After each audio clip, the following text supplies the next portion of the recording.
Okay, folks, it is time for another interview here on the Wisdom app and the Time for Wisdom podcast. My name is Daryl Ledyard. I'm grateful to have you here. Today, I'm going to interview Marilen Crump.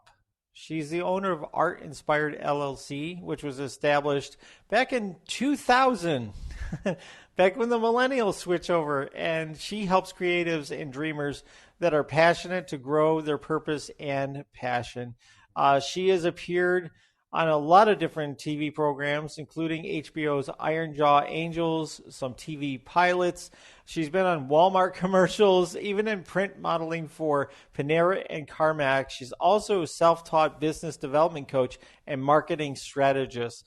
Uh, Recently, Marilen has turned her art inspired into a global brand, serving people in multiple countries like the UK, Canada, Australia, Singapore.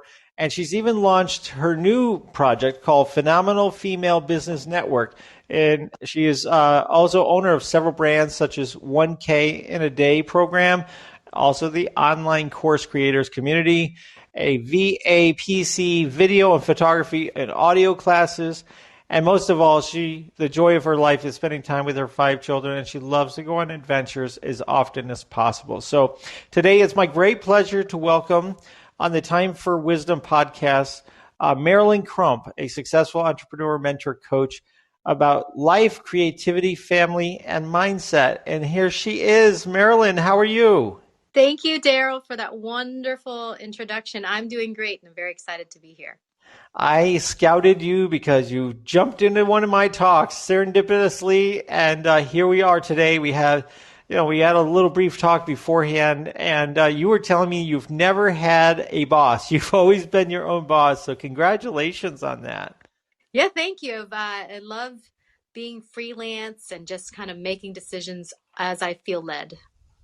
That's awesome. And what we're going to talk today about is the fact that, dreams and cultivating dreams into a successful life, that it is possible, and you help people with that. So we're going to talk a little bit about that and how, if you could take us back to the days of, 1998, 99, when you decided to start Art Inspired, what was going through your head and what inspired you to get started with it?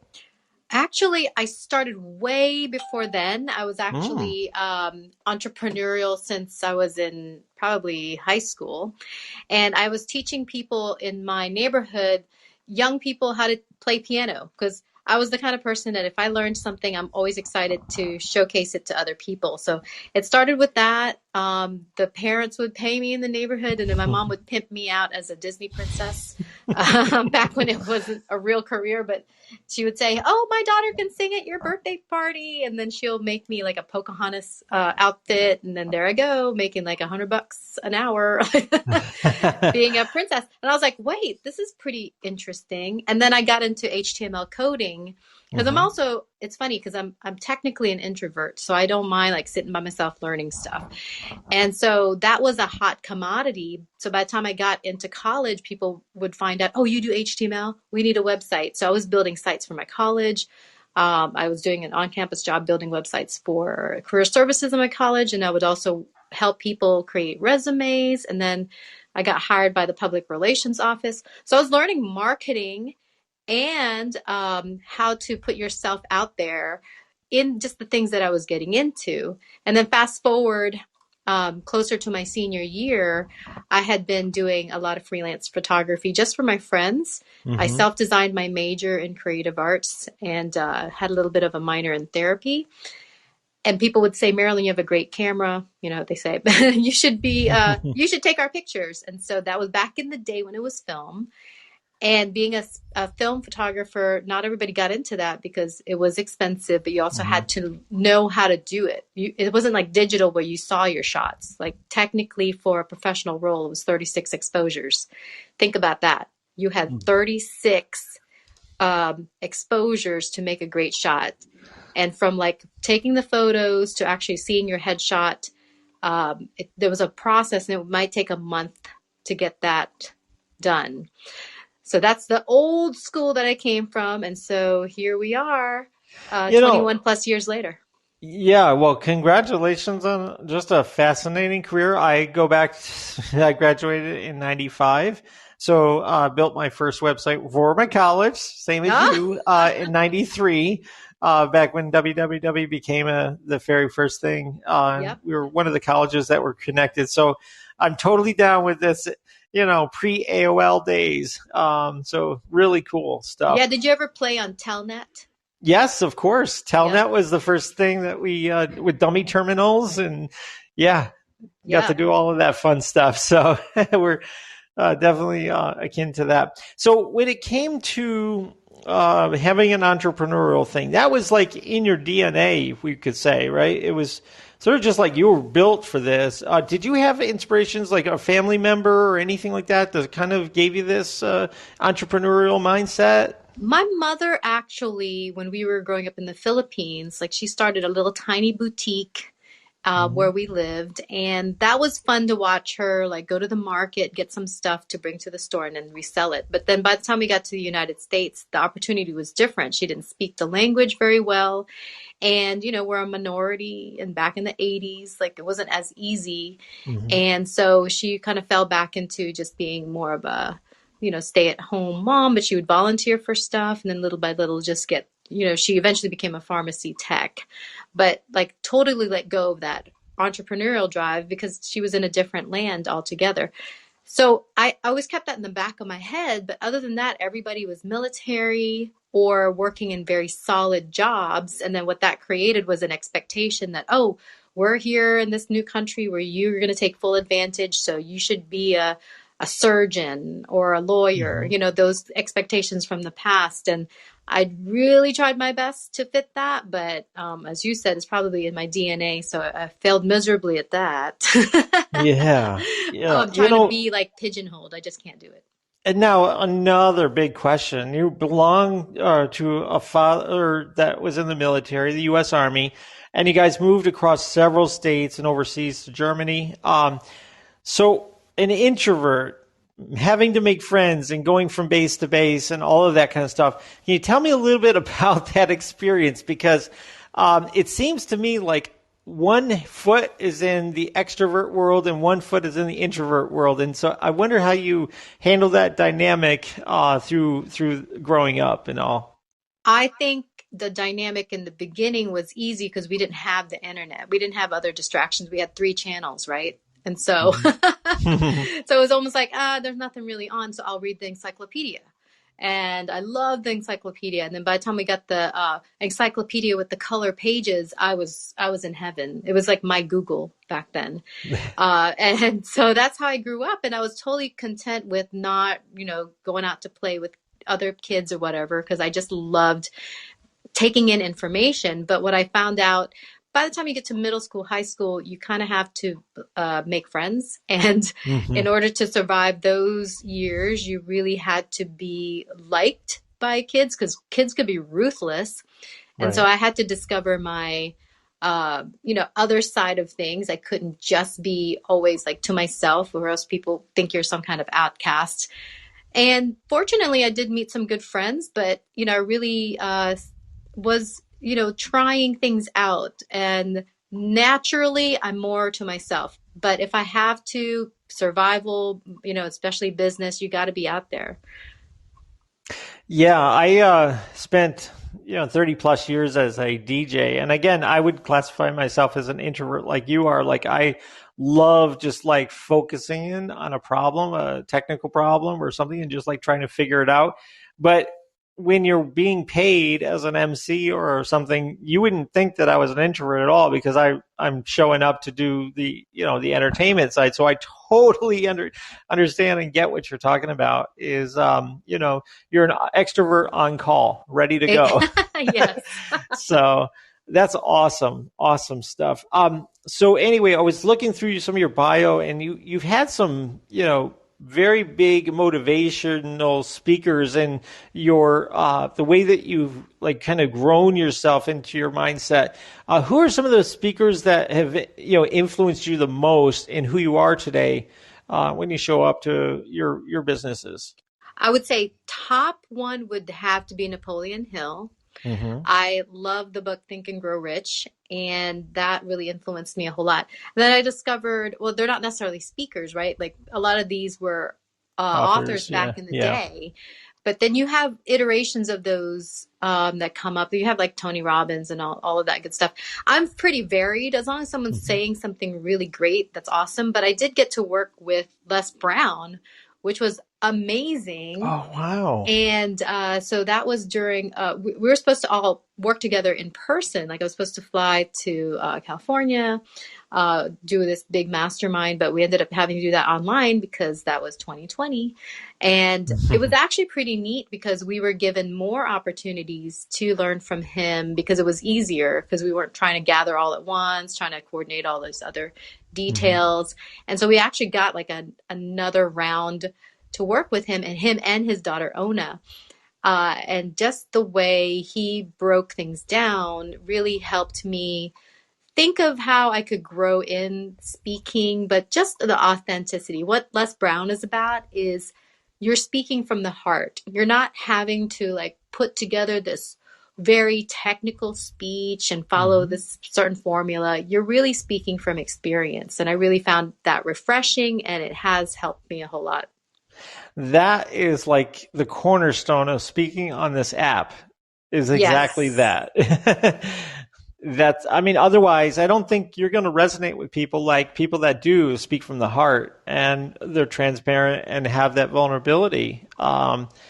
And wow, that's great that you got to work with him. That is awesome.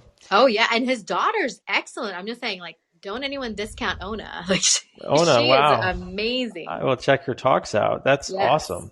That's cool. So the name Art Inspired, when you first came across my view on this app, I was like, okay, I think of myself as more of an artist than a genius in any step of the matter. I always say that genius can't be spelled without you and I, and we're both up here. So this is how genius is created, is us working together. But to me, when you say art inspired, I asked you on the call earlier, I said, what is this art inspired? Because it seems like it encapsulates a lot of different things, including movement and other things. So can you explain a little bit about what this is? Absolutely. So a lot of things have influenced me, again, from probably reading the encyclopedia. The word art is a process. Art in itself is not just something you go and see. There was something behind it. There was something in the creation of it. And when you're thinking of the crafting and the process, there was an origin of thought, and then different types of work and processes that turn into that solid finality. And even movement can be an art. There's the Mm-hmm. book Art of War, right? Because Mm-hmm. anything that has a process. So most people have dumbed down the word art. They'll go, oh, artists, like this, those are people to be discounted. Artists, to me, are those who help us expand our thinking.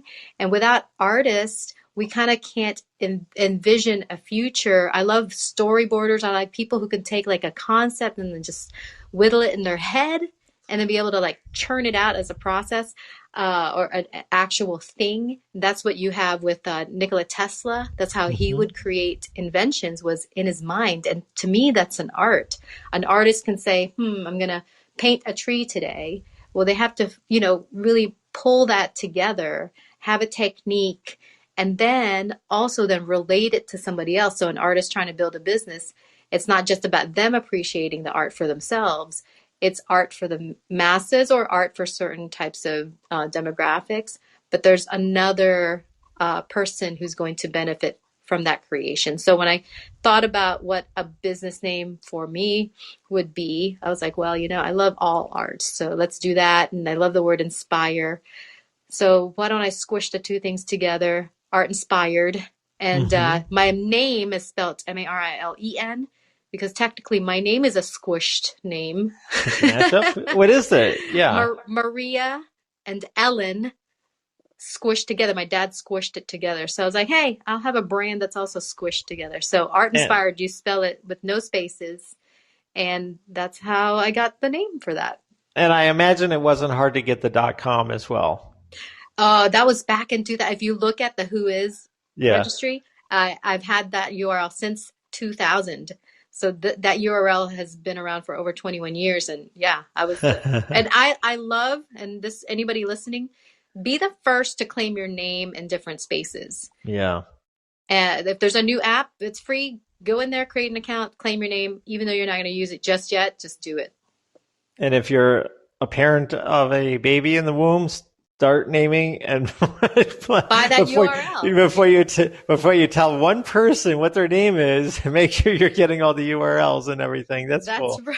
You know, that's how a web designer thinks, right? We're always thinking of that kind of thing. Which is smart, I think. That's excellent. I mean, it's all branding. Like the rest of our lives and the future will always be around a brand, I think. I don't think you can get around that.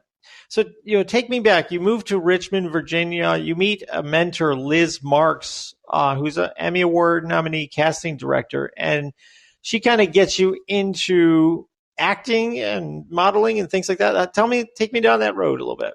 I was actually already into acting. Okay. Again, because remember my mom. Oh yeah, Disney princess. Set me up, right? And then I would do the little plays. But when we moved, being Army, when we moved from Virginia to Texas, there was not like a big production style class you could take in high school. So I was searching for it, and I landed at a regional theater, which was technically professional theater. I got into those productions. I got a scholarship. So I had gotten pretty much an academic scholarship and a theater scholarship and a music scholarship to go to college. And I went to Sweet Briar College, which is an all women's college. But anyhow, I was searching like how do I keep up with this? And I didn't even think about, I was thinking I'm going to go to Broadway. That's where I was going to go. But I was like, maybe there's a talent agency that can help me get there. But they were producing more commercials. And at that time, there was a new studio in Virginia that was created by Tim Reed. I'm not sure. Do you remember Tim Reed? Name sounds very familiar, but it's a simple name, probably why. Yeah, he was the father on Sister Sister. Oh, okay. But before that, I know he was on different sitcoms. But anyway, his new studio was there near Richmond, and so they were creating shows for Showtime.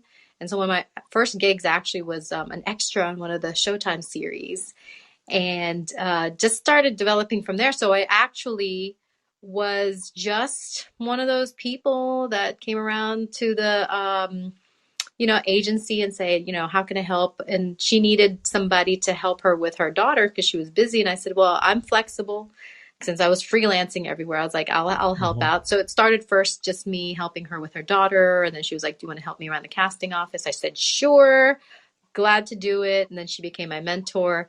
And going into that field, what I love about the entertainment industry is that you have to be super organized, and especially on the production end. So I learned a lot about business actually through the film industry, because you would have a set budget, you would have a set goal, you had to coordinate all of these moving parts, and at the end of the day you had to check and see what got accomplished so that you can create a new production schedule for the next day.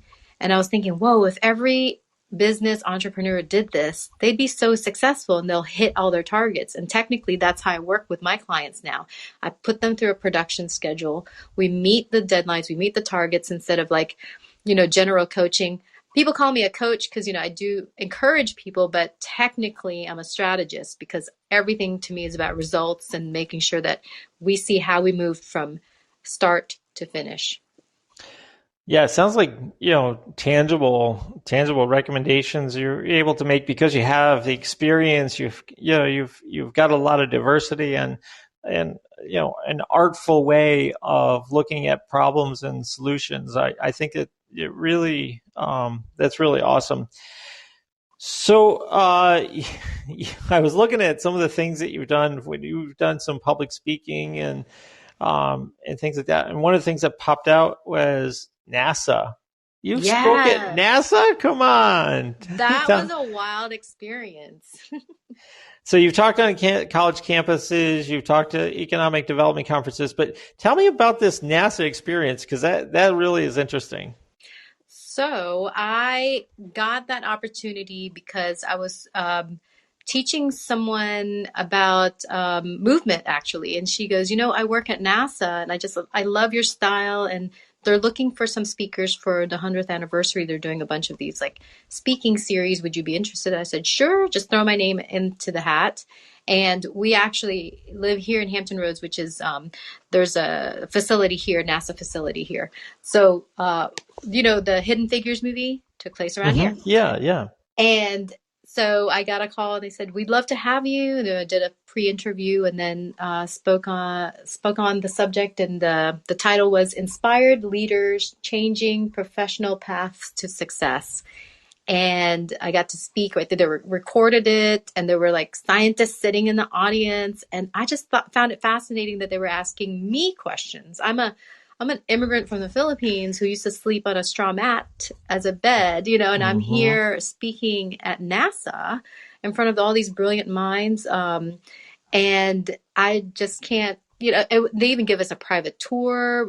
There's a picture of me in a wind tunnel, just so you can get the scale of how big that is. Wow, so cool. Yeah, and I just never in my life ever have imagined that was even going to be a possibility for me. And so that was a really cool experience that I'll remember forever. That is awesome. We're going to come back to some of the things in your bio, but right now I want to pivot, if you will, if we can, about mindset and setting yourself up as a multipreneur, I like to call it, because you have a lot of different things going on, and how you take it from solopreneur to multipreneur and still have time for family and still have time for projects that are passion projects. So I want to take you back to some of the things that you've picked up along the ways, from either inspirational talks like Napoleon Hill's books, or just landing on your butt and learning. So how can we get started about the mindset of Marilen, and how do we take what you've learned with your experience and apply that to our lives to kind of get the best of both worlds, to live the dreams, but also have the success at the same time? Absolutely. I can't wait to really dive a little bit deeper into that. You said something, falling on your butt. Yeah. I think we all kind of start there. But what I find is that I'm actually negatively motivated, meaning I don't like to fail. I don't like to fall on my butt. I don't like to say out loud, I'm going to do something and then be embarrassed that I didn't get it done. So knowing that about me, I'll make proclamations. I'll tell everybody, here's my deadline for this. Here's when I'm going to launch something, because then it puts this pressure on me in a good way. Now, not everybody can do that. I'm just saying you have to do what works for you. But here's what I discovered. And you're talking about listening to different things, just learning from processes. And if you look at my bio, I put dream success strategy, because it is a strategy. And when I really broke it down, I said, there's a formula that can be followed for everybody to achieve anything. What is that? And so I put all of those years of research together, and I put all of my own experiences, and I said, it's the word dream. And really the word dream, let's break this down. D starts for direction. You have to pick one direction. Now, it sounds like I've done a lot, but at each moment I've made one strong decision. Okay, that's direction. And we'll get back to that. So relinquish, R. You have to give certain things up. You have to create the time in order for you to accomplish certain things. But a lot of times you have to give up the fear, the negativity, the self-doubt. Maybe there's people who are holding you back. You got to give them up. There's so many things in that process that cannot be missed. People skip that all the time, and they just start piling things on, and it's a rocky foundation, and then it's just going to crumble with too much weight. So before you even start anything else, you're going to have to be honest with yourself. What do I have to get rid of in order for this goal to be accomplished? And then once you've done that work, then you work on efficiency. So going back to Napoleon Hill, the thickest chapter in the book, Think and Grow Rich, is organized planning. I kid you not. Measure how thick that chapter is compared to the other chapters. That is the biggest chapter. So it's not really Think and Grow Rich. It's think, organize, plan, do, and then grow rich. But people don't see that because they see the title. So if you do that, if you do the organized planning, sometimes it won't take you long, but sometimes it may. But organized planning also includes, can you get a mentor at that point before you start maneuvering the territory? See where the pitfalls are prior to doing it so you know what to avoid. Mm-hmm. Then and only then should you act on it. So sometimes people go, "Oh, I have an idea." And then they start acting on it. So you've missed R and E. And then I can normally tell, oh, okay, that's what happened. Because if we look back and go, oh, you didn't make room for that, or you didn't set these efficiencies up. So now you're like killing yourself trying to scale and you don't have the team to do it, right? So if you do the things first before you get to action, then you'll be inspired to keep going. You'll be motivated and it's fun. You can do it all day. And then when you hit momentum, that's when the really awesome stuff happens, because you can do it with your eyes closed. There's people that you can include in the team and build that momentum even further. There are things that you can go and leverage at that point. So that is really the core system. Everybody can use it with any situation. Going back to direction, what tends to happen with people who have many interests is they'll try to aim the arrow 3 ways. You have to take one thing at a time. Now, I might be in planning mode for something, but then I can start something else. So meaning, as long as they're not all aligning at the same time, I can't start 3 things at once and expect that I'm going to be able to finish the process altogether. I might say, hey, I'm on action mode for this particular thing, so I can go ahead and start preempting the next thing, start putting it together. So do you see where they're layered? They could be layered. So it looks like I'm doing so many different things at the same time, but in the order of which they're being performed, they're not taking up the same space. That is really good advice. I feel like we owe you, we got to send a check. Where do we send it? So, as you were saying that, I'm like, oh my goodness, I just had this idea that momentum should parlay to the next dream thing. So, for example, you get the momentum, you're getting it going, you're getting your staff and your team together. Then if you have these many interests, let's say they're all in the same vertebrae of things that you're interested in, which it seems like a lot of the things that you have are in the same vertebrae with each other. They kind of interlink. To then bring it in after you have that momentum going, and so that is really cool. I love the idea of too many arrows in the you're going to miss your target with 2-3 different arrows going in the wrong direction. So absolutely, yeah, really good stuff. So did you have a time when you tried to do it all at the same time where you said to yourself, this isn't working? And how did you convert that into lesson well learned? Well, I think I'm such a deep thinker that I like delving into one subject at a time. So technically that doesn't always happen to me in that way, but what I observe with other people, because even just an observation, you can learn so much. And I would see, dear friends, people who are trying multiple things at the same time in the exact same way. And then I see them fall flat. Again, I'm negatively motivated. So if I see you failing, I do not want any piece of that.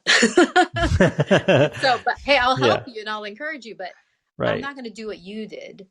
Right. And I think sometimes in life, we hear a lot of people going, well, I failed in that, so you shouldn't try. I don't believe in that either. There's a lot of people who've never really tried and didn't go through the whole dream process. They think they tried it. They just went ahead and did it without the proper direction. They didn't do the relinquishing or create any efficiencies with that. So again, I can look at that situation and say, that's not who I want to copy, or that's not a scenario that I would want to bring into my life. And that helps so much when you think of it, about things like that. Well, I mean, that's almost the definition of wisdom, is learning from other people's mistakes and applying them to your life so you don't have to make them. It really shortens the tax that it takes to go through life making each mistake yourself. Yeah, less pain, right? Yes, less pain. Bumping into that same wall. Let me go around it. Why do I have to hit that same wall, right? Yeah, absolutely. So now your Art Inspired is very established. And now you have your momentum going and things like that. You've kind of branched it out into other parts of the world. This brings back the Germany army brat, or whatever you call you.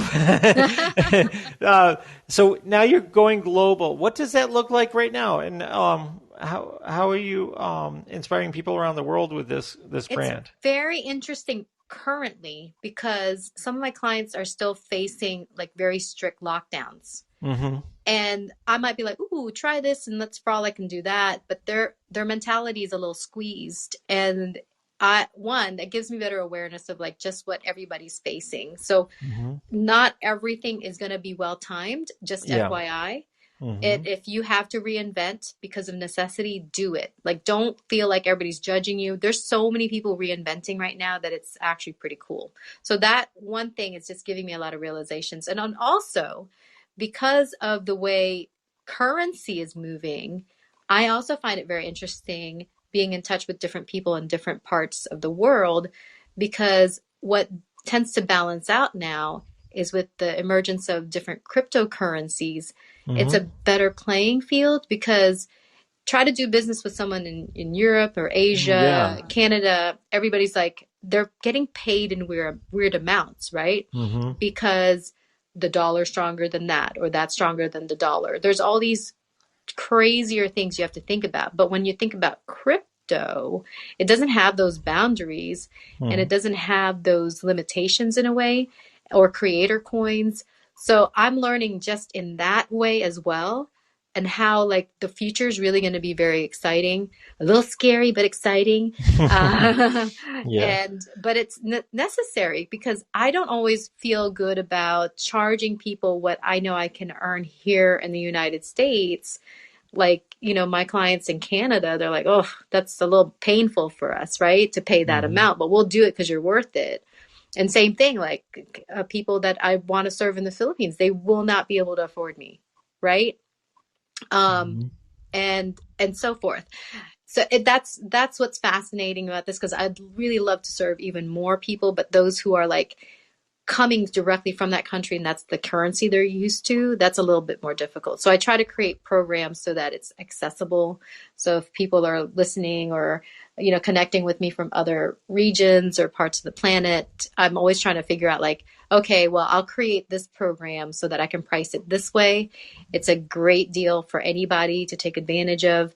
And then that way, at least as many people as possible can win and benefit from the information that I have. I'm speaking with Marilen Crump. She's owner of Art Inspired, and she is full of knowledge and wisdom on the Wisdom app today. And so if you would like to, please follow her on the app. She definitely has a lot to give. So thank you so much. If we can continue a little bit about your current project, Phenomenal Female Business Network. Can you tell me a little bit about that project and what you hope to achieve?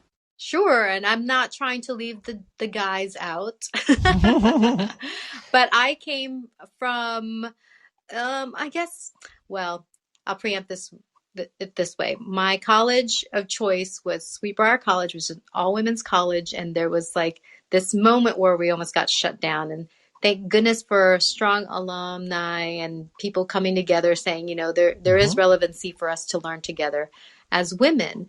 So in that genre, what I really wanted to give people an opportunity to do was to create a way for people to meet where things are like-minded and passion-filled, but to open up doors for people who may still be stuck in an older ideology of not being a leader in the forefront because of who they are, or other responsibilities that they have. I think women have unique issues. Like, I'm a mother of 5, and I always have to take that into account with everything that I do. Right. And not saying that, couples nowadays aren't working together. I mean, I kid you not, my husband probably does more housework and childcare than I do, or in that position.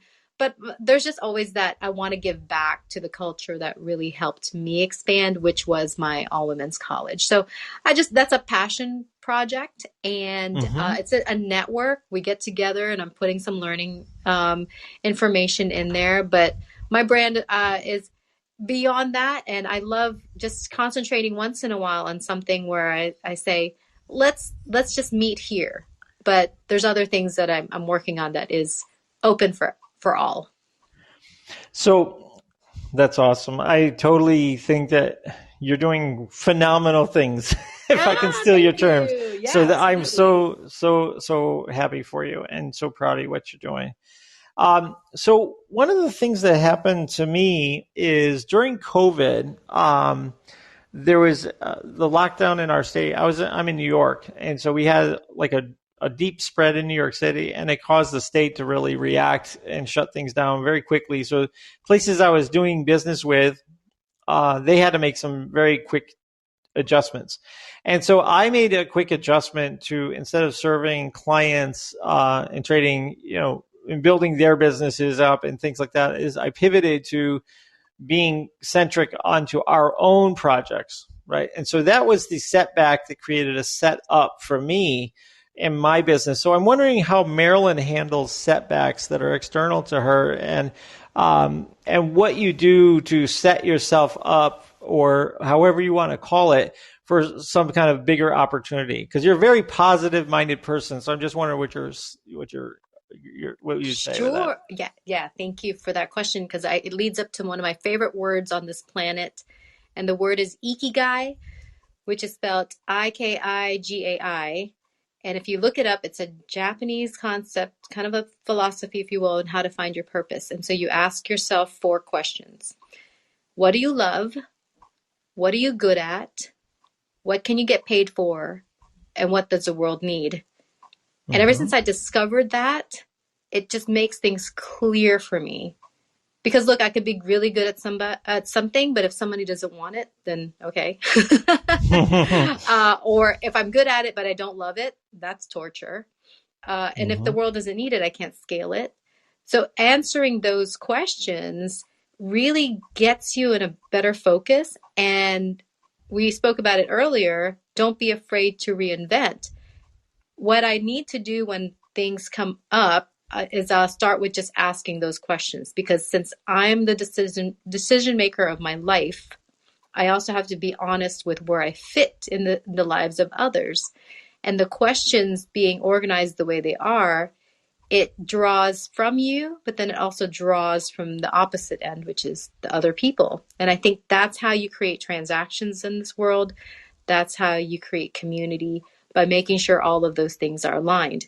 I may not love the same things you love. So me forcing you to do work that I understand, but you don't love it, that's not good.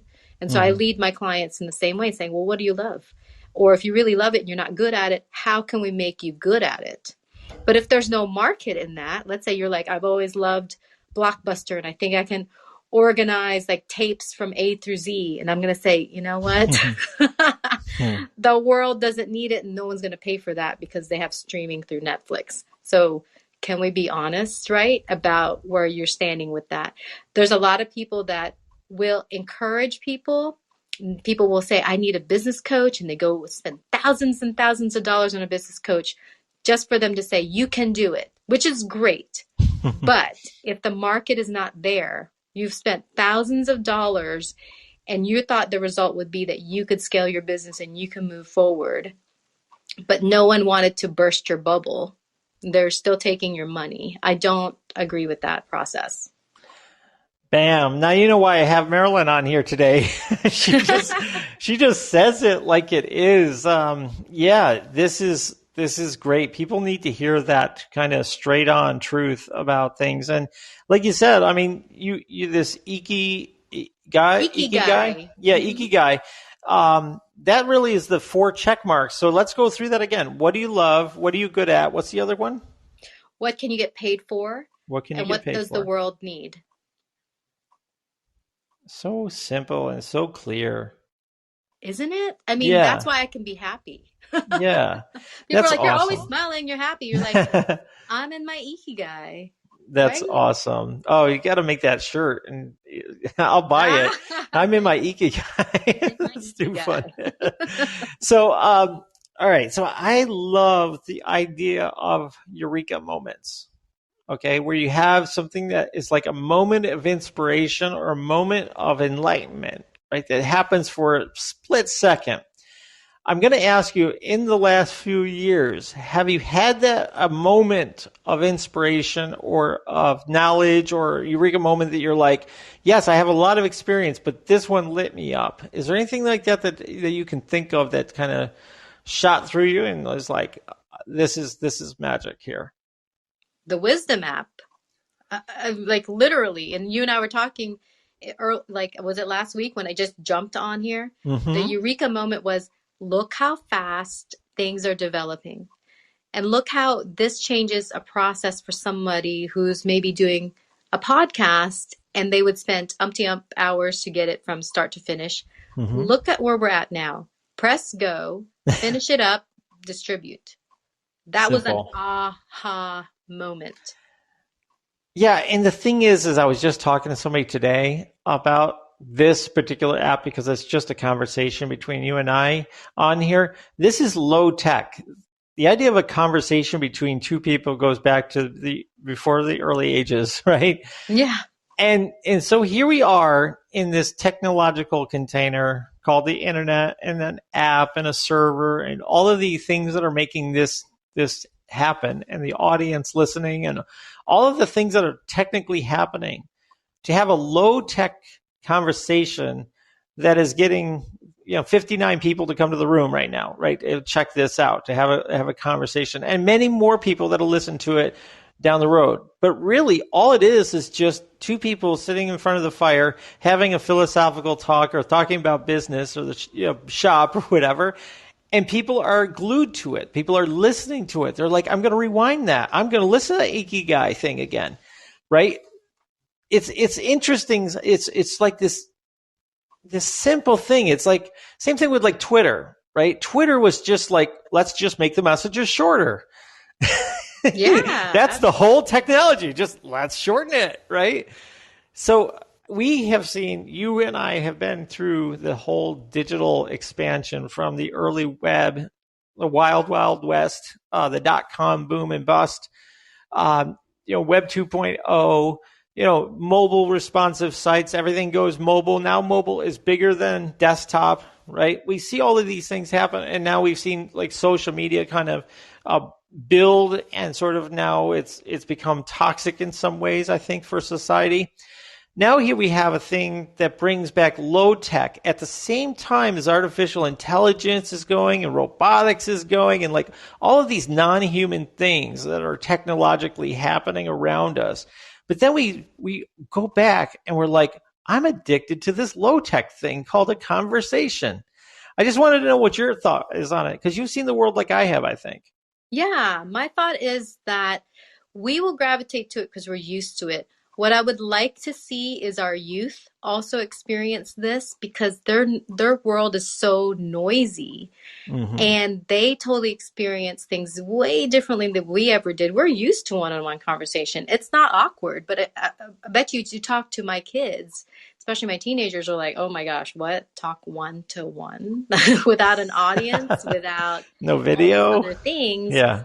And it is a lost art sometimes. I'm not saying every household, but I just know that because there's just so many things, they're getting emails from their teachers, there's all this distraction. And it would be fascinating to me to hear what a young person's take would be on something that's this, like we consider lower tech, what they would think about it. Because even though they're playing video games, there's like 8 people in their headphone, like they're listening to so much. Discord or something. Yeah. Yeah, absolutely. So what if they were honed into something like this? Just how brilliant would that be? So that's what I would hope for. For me, I just like the elegance in different types of processes. Sometimes, work smarter, not harder. That's always a great thing to follow. But in the simplicity of things, just like Einstein would only wear like the same kinds of shirts and pants, you leave more room for inspiration if you're not cluttering the game. I think the simplicity of this, I like the dark mode, to be honest. Me too. Yeah, and I just like how simple it is. Yeah, absolutely. I think you nailed that. So one of the things I was thinking about is what do you plan to be doing on this app a year from now? A year from now, if it's still here's where I become a purist. Don't change it. Mhm. As long as things doesn't wildly change, because one thing I know about apps, people will start saying, well, what about this? What about that? And somebody has to stay true to their vision and stick with the format that they created. And I like consistency because, and let other apps take care of other things. Like Yeah. I'm the big believer in, I want things to serve multiple purposes. I don't really know about how I feel yet with this whole meta idea, by the Hmm. way, because it just sounds very like one place to handle it all. And I like diversity. I like seeing how one person took the same challenge and created their take on it. I like experiencing that. I don't think everybody should have to be boxed into one platform. I think there's room for multiple types of platform. And even some of us, we have multiple types of like payment acceptance, and that's Hmm. cool, right? So we go, what do you take? Yeah. Zelle, PayPal, Stripe, that's fine as long as you feel like you can organize it all. But I don't think we have to be like driven towards one model. So where I see myself being after a year from here, if this remains the way it does, then I can stand on it and say, I know what this platform's about. Then I can keep building the way I build here. And then I'll go to a different platform and say, I'll build the way I build there. That's Hmm. fine. Like, don't change the ground on me. Because if I start building a house on it, then you change it from sand to rocks. That Right. changes the That does change foundation. everything. And then what am I left with? A crumble. That's very true. And I always think of the Periscope or the Prodigy model. You'll know what Prodigy is. A lot of people won't know, but a lot of times these best in class things start, but then they don't become adopted enough and they fall apart. Prodigy was a great platform back before AOL. And it's the way the internet could have been, which is a curated internet versus a wild, wild west type of thing. Um, and it sort of, this is where we are. I mean, you remember the days when internet was more browse than search Oh, yeah. before Google, and things were on a curated level, but it was a safer place. It was, right, because I mean, it was sort of you were hoping that AOL and Prodigy wouldn't send you the wrong link. Um, Now you open up your text message and somebody's trying to give you $100 Home Depot gift card to take over your phone. Um, Yeah. so yeah, it's a totally different world, Marilyn. Yeah. Now, one of the things that I had the opportunity of doing, there's a Wisdom app pointed out a talk from Deborah Barsha, and she started an interview with her mom in her living room, and her mom was 85 years old, and she was having a conversation with her, and the guest line was open, and I had Deborah Barsha on my app, and we were supposed to meet that weekend. So I wanted to ask her mom a couple questions on here. And so I jumped on and asked her mom a couple questions about Deborah and the story that she told us about her playing piano. And she's now on Broadway and singing and playing piano and stuff. And she's won all kinds of awards. And the idea of a granddaughter and their grandfather or somebody having a talk with the elders of their life on this app, just saving it for posterity and also allowing maybe others to ask questions and engage after that conversation really inspired me as another use case for this, because our elders have stories, and a lot of times when we're young, we aren't ready for it. But there are others that would really, they have a thirst for that because they don't either have it in their life or they are ready to hear. So I think that that's another area that this could be explored on here. I love that because I love documentaries. I will watch the biography channel. I learn from those, and especially because I didn't start my life in this country, so I'm still very intrigued, and I've been to different countries, having moved around. The human experience is just so rich, and Mhm. there's just always something to learn from that. And I love the common thread that we're not so different from each other. We just had different opportunities to grow. And that gives me good comfort because we're allowed to make mistakes. We can't all be perfect, and not everybody's going to be meant for, this one type of success versus the other. You're going to have to figure it out for yourself. And if we could just be there for one another and just be a witness, that's beautiful. And even witnessing after the fact, maybe you're just telling me a story that happened. You just don't know, and that whatever you might have said might change the next choice that I make. And I always appreciate that. It's exciting. It really is, the possibilities here. All right. I want to talk to you about your most important enterprise, your family, your husband, your 5 children. Tell me a little bit about how you live life to the fullest and also keep all these plates spinning. One of the things that I do is I make sure that I am very particular about my schedule. I love tech, but I actually don't use my scheduler much because I don't want people to just have open access on my time. And my time is my life. I can always make more money, but I can't make more time. And so literally people have to do a little back and forth with me if it's on my schedule. Now, if it's for something else, that's totally fine. But on my particular calendar, I'm going to be very protective of that. And I can't go too long without, taking the kids somewhere or doing something fun. You mentioned that in the intro. So we're going to go to a water park tomorrow. And that's the magic of being an entrepreneur, because you can say, hey, where they have deals. And they normally have deals when people aren't coming. So we can take advantage of that and not have to worry about anything. Now, one thing I will mention, and just in case anyone's in the similar situation, my twins, the youngest 2 out of 5, they have autism. And pretty much we got our official diagnosis this year, but they're still not really conversing, and we're still trying to potty train them at 6. They're still in diapers, and you're a little bit more mindful in how you interact and engage, and that's what really kids want. They just want to know that you care, you love them. It doesn't have to be 24/7 hovering over them, but quality time is important. My husband's my best friend. So if you aren't best friends already, try to figure out ways to become best friends, because romantic is great. And he's super romantic. We're both just silly people. But if we're not best friends first, then it makes everything harder.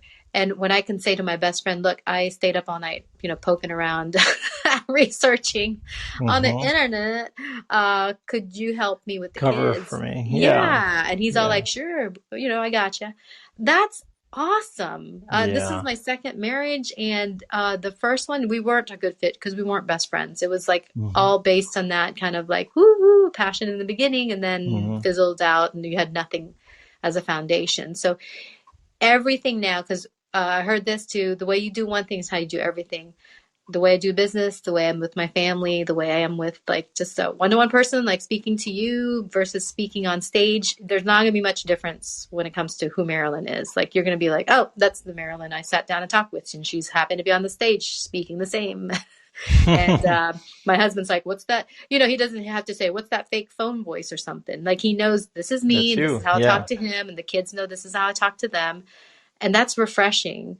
A lot of times I think people in the past were groomed to be some kind of professional, to be this kind of spokesperson for their brand, whatever it is. Now it's just be real. Then you're not as exhausted. When you get to just be honest, it's great. And then when you have control over the situation, your time and your schedule, then that's also fun. Because normally I have a standing mastermind every Wednesday, but I just told my ladies in that one program, I said, hey, guess what? We have an opportunity to do something fun with the kids tomorrow.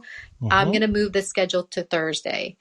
And everybody's yeah, you go. Thank you for telling us. Yeah. And I don't have to run that by a boss. I don't have to, worry about too much, because I'll just go, decision made, tickets booked, and there we go.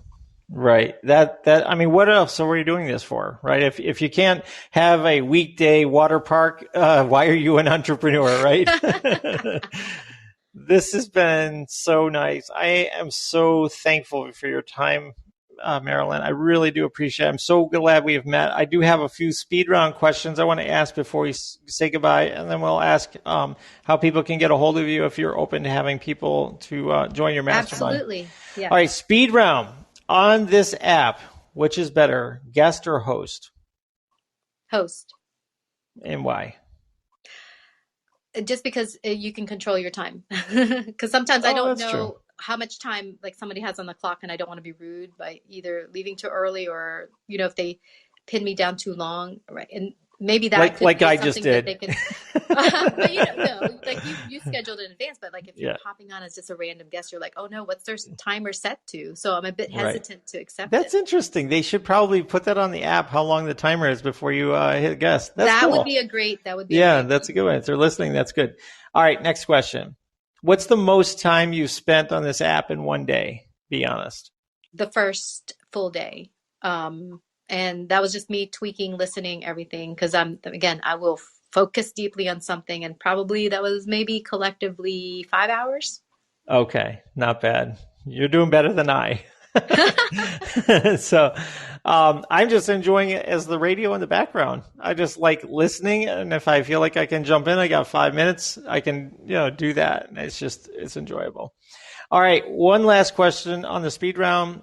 If you could tag yourself with your own custom tags on this app, which keywords would you use for Marilen Crump? My own custom one? Yeah, you could name your own tags just for you. Well, actually, that's my thing. I have my hashtag expert dream catcher, so we'll stick to that one. Expert dream catcher. I love that. Those dream catchers you see on the wall. Yeah. Think of that as me. There's it. You've got your own tag. Well, it's been such a pleasure to have you on here. Thank you so much for spending some time with us. And if there's any way for people to get a hold of you, what's the best way? Look up that hashtag and you'll land on some stuff. But I am mainly in Facebook because I run different communities. And if people like learning in a community style, especially when it comes to business, I have a group and it's free.